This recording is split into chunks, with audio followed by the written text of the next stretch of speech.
Bonjour à tous. Donc déjà, un merci à Loïc et à la Team League Magma d'avoir organisé cet événement et de m'avoir laissé parler de effectivement un retour d'expérience sur des migrations vers Silius Headless.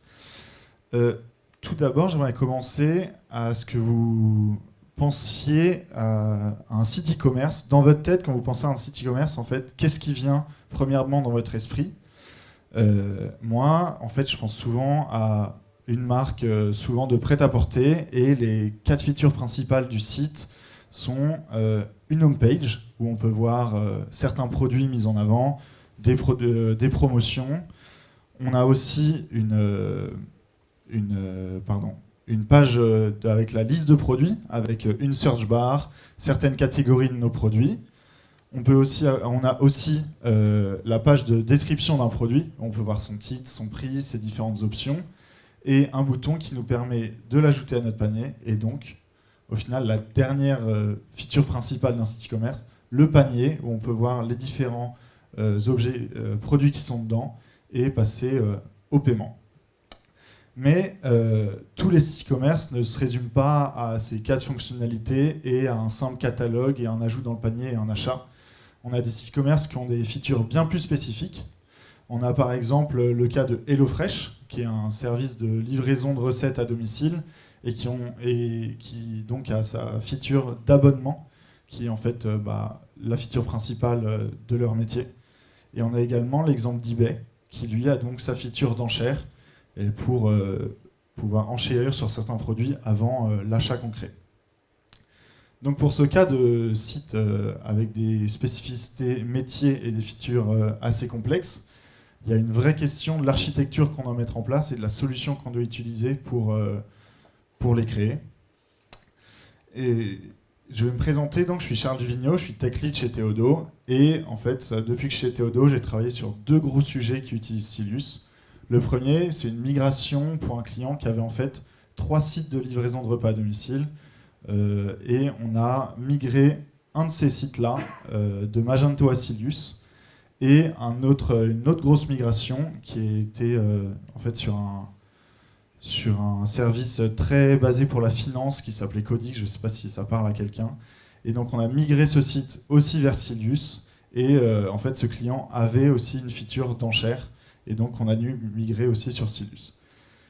Et cette migration, on les a fait en utilisant Silius en headless. Mais donc pourquoi le headless ? Initialement, Silius, ça peut être utilisé comme une solution all-in-one. Donc en fait, sur un même serveur, on a toute notre solution Silius qui est hébergée, à la fois notre back-office, mais aussi le front qui est visible par nos utilisateurs.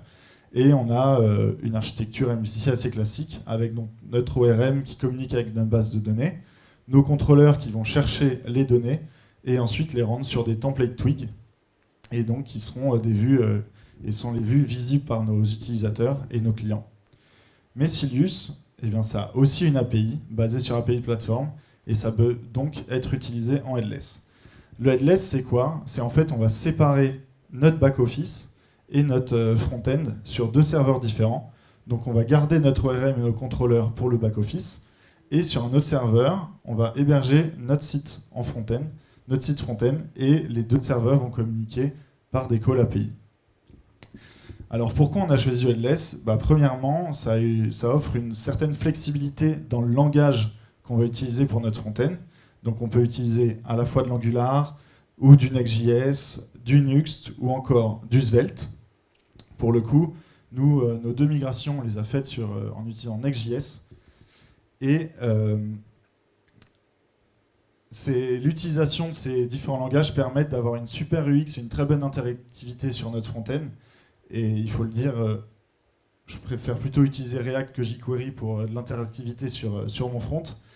Et aussi, pour notre client qui utilise les services d'enchères, avoir un real-time refreshing et des calls très instantanés, un refreshing instantané de nos pages, c'était bien plus simple de le mettre en place avec du Next.js parce qu'on a plus de 3 calls par seconde pour que le prix s'actualise rapidement. Le headless, ça permet aussi une meilleure connectivité avec d'autres composants headless, donc par exemple, et une meilleure stabilité de notre architecture. Donc ici, on a l'exemple d'un CMS qui va être utilisé pour diffuser nos contenus statiques sur notre site. Et au lieu de le connecter à notre unique et même serveur, on va le connecter uniquement à notre serveur de front-end. Alors pourquoi ça rend cette architecture plus stable? Eh bien, imaginons vous avez un pépin avec votre serveur back et qu'il est coupé, et bien vous aurez encore votre front-end qui va tourner, votre utilisateur aura encore accès à ce serveur-là, et il aura également accès en fait à tous les contenus que le CMS va lui fournir. Et enfin, le headless vous offre une meilleure évolutivité. Je vous disais, notre premier client pour qui on a fait la migration vers Cilius, il avait 3 sites, et on a migré un seul de ces sites sur Cilius. Donc on lui a créé son Cilius, sa première web app, mais si demain il souhaite migrer son deuxième site, et bien en fait il n'a pas besoin de tout recommencer, il peut utiliser la même API avec le même back-end et uniquement recréer une web app qui en plus peut réutiliser des composants de la première, etc. Et si demain il souhaite lancer une application mobile, et ben, il peut encore utiliser la même API et donc avoir un time to market pour ces différents sites bien plus rapide. Donc, on a utilisé le headless, mais comme vous pouvez le voir sur mon schéma, en fait, l'API devient vraiment le centre de mon architecture. Donc, faire vraiment très attention à comment on l'utilise. Pour ça, on va regarder un petit exemple ensemble qui est diffuser en fait une page de détail produit sur notre web app, donc avec toutes les informations de notre produit, de son titre, son prix, les options et aussi ses reviews. Et on va donc faire appel à notre API pour avoir ces différentes informations. Et on peut voir, donc on appelle la bonne route d'API qu'il faut. Et on peut voir, je ne sais pas si c'est très lisible, mais ici, pour les différentes reviews de notre produit, en fait, on n'a pas du tout les informations de nos reviews. On a uniquement les endpoints pour récupérer les informations et donc refaire des calls API pour avoir les informations de nos reviews. Alors, la première chose à éviter quand on dev, ce sont les n+1 queries. Une n+1 query, c'est en fait quand on va faire des calls à notre base de données à l'intérieur d'une loop, d'une boucle, plutôt que récupérer nos informations dans une seule requête dans la base de données. Donc, si on reprend l'exemple des reviews, ben, la chose à ne pas faire, c'est donc faire une requête pour récupérer les informations de nos produits, et ensuite, pour chaque review, rappeler notre API pour avoir l'information de chacune de nos reviews. Alors pourquoi? Eh ben, on peut le voir, ça crée une n+1 query, donc une query pour notre produit et n query pour nos reviews. Donc ça charge notre serveur et ça le ralentit. Et en plus de ça, on peut le voir ici sur la waterfall, on a le temps de réponse pour notre route produit et ensuite les requêtes pour les reviews sont appelées. Donc notre page est bien plus longue à charger et diffusée bien plus lentement. Et donc, on a des taux de drop de nos utilisateurs et aussi, c'est très mauvais pour le SEO. Donc, comment éviter ça? Eh bien, on peut utiliser les groupes de normalisation de Symfony. Pour rappel, Symfony, pour transformer un objet PHP en un fichier JSON qui va être utilisé par notre front-end, il utilise la sérialisation qui se divise en 2 étapes. Donc, la normalisation qui transforme l'objet en un tableau. Et ensuite, il va encoder le tableau au format que l'on souhaite, JSON dans notre cas. Et le groupe de normalisation va en fait permettre de nous spécifier quel attribut on veut de notre objet, qui soit mis dans le tableau de notre objet. Alors, comment ça se fait sur Cilius? Eh bien, on regarde la route que l'on appelait pour avoir les informations de notre produit, et elle utilise le groupe de normalisation shop-product-read. Et on peut donc créer des fichiers de configuration en YAML pour attribuer le groupe de normalisation aux attributs qu'on veut. Donc là, pour nos reviews, on veut le titre, le commentaire, la note, l'auteur et sa date de création. Et comme l'auteur est aussi une entité nestée, eh ben on rajoute dans l'entité customer le first name à notre groupe de normalisation. Donc retournons sur notre front-end, faisons un call API, et on peut voir en une seule requête qu'on a toutes les informations de nos reviews, et donc on peut diffuser en une seule requête toutes les informations de celle-ci, avec donc le first name, les différents commentaires, titres, etc. Mais de temps en temps, on a besoin de récupérer des attributs qui ne sont pas forcément des attributs stockés en base de données, mais des attributs calculés. Donc on va prendre l'exemple, là, dans notre site, qu'on veut développer le programme de fidélité. Le programme de fidélité, il va être très simple, c'est si un client a une commande livrée, il est VIP, sinon il est standard. Donc, regardons la doc Silus, et heureusement, elle nous explique comment ajouter à nos objets fetchés un custom field.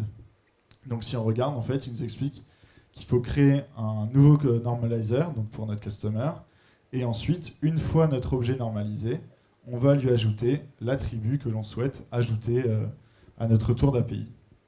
Donc mettons ça en place, on crée notre customer normalizer, on normalise notre customer, et ensuite, une fois que l'objet est normalisé, on ajoute au tableau le loyalty programme qui est calculé par une méthode custom.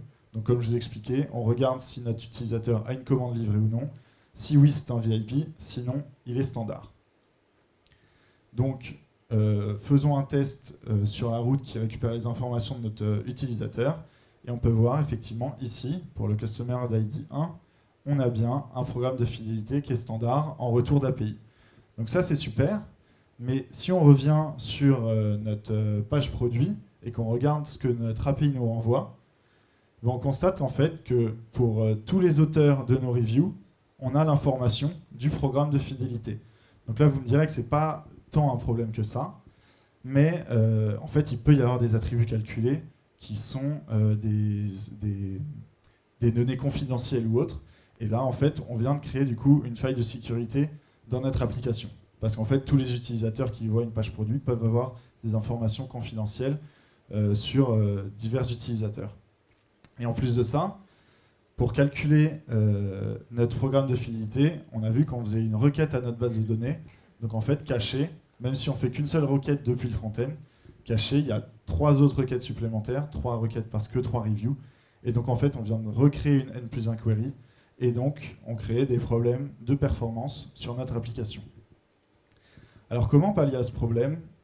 Eh bien, si on regarde un petit peu la doc de Symfony, on peut voir que pour des propriétés qui utilisent des ensembles d'objets, on peut ajouter à notre contexte des callbacks. Alors comment ça fonctionne ? Eh bien, si on retourne dans notre normalizer de notre customer, au lieu d'ajouter une fois l'objet normalisé notre programme de fidélité, on vient en fait ajouter à notre contexte la callback du programme de fidélité avec la méthode qui doit être utilisée pour le calculer.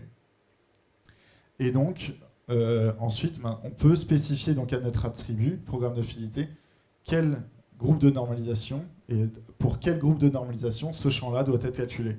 Et donc là, c'est uniquement quand on veut l'information d'un utilisateur et pas l'information d'un produit.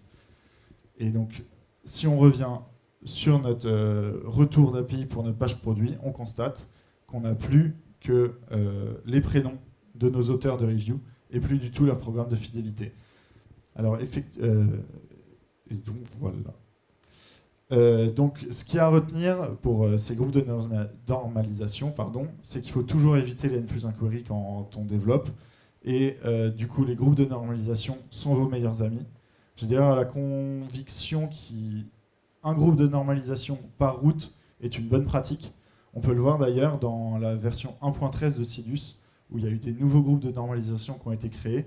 Avant, pour une liste de produits ou un produit unique, on avait uniquement le shop product read, et maintenant on a shop product index et shop product read, qui permet de fetcher certains attributs ou non quand c'est une liste ou bien une vue détail produit. Et si vous avez des custom fields, eh bien, je vous conseille d'utiliser les callbacks. Donc, on a une API plus performante, mais le headless peut créer de nouveaux soucis. Donc, si on regarde un petit peu comment est structurée une équipe technique pour un monolithe, donc en utilisant uniquement un Symfony avec le front natif, on peut voir que l'équipe technique est en fait unie et maîtrise un seul langage de programmation, Symfony dans notre cas. Et donc, le problème majeur qu'ils peuvent rencontrer, en fait, c'est leur capacité et leurs compétences techniques. Alors que souvent, quand on utilise du headless, et ben en fait, nos équipes techniques, elles sont divisées en deux. Une équipe technique pour le front, qui est spécialisée dans le langage du front-end, et une équipe technique pour le back, spécialisée en Symfony. Et donc maintenant, on fait face à deux problèmes, les compétences techniques des équipes, mais aussi la communication entre ces deux équipes. Pourquoi ? Parce qu'en fait, elles sont vraiment dépendantes de l'API qui est mise en place entre le back et le front. Effectivement, en fait, si le front utilise uniquement les retours de l'API qui est développée par le back, donc si l'équipe back fait des changements, et ben en fait, l'équipe front, tout est cassé et ils doivent réadapter ce qui a été fait par l'équipe back. Donc pour ça, ce qu'il faut mettre en place, c'est un contrat d'API entre ces deux équipes. Heureusement, Silius utilise API Platform et API Platform a OpenAI qui délivre ce contrat. Donc une documentation, on a toutes nos routes d'API et ce qui est retourné par ces différentes routes. Mais en fait, ce document a certaines limitations parce qu'elle n'est pas directement synchronisée sur notre front. Donc en fait, l'équipe front doit réécrire toutes les routes manuellement et toutes les interfaces, etc., utilisées par l'API. Et donc en fait, le front reste très sensible à la casse. Mais il existe des solutions open source en fait, qui permettent d'automatiser ce client API et de le générer beaucoup plus simplement.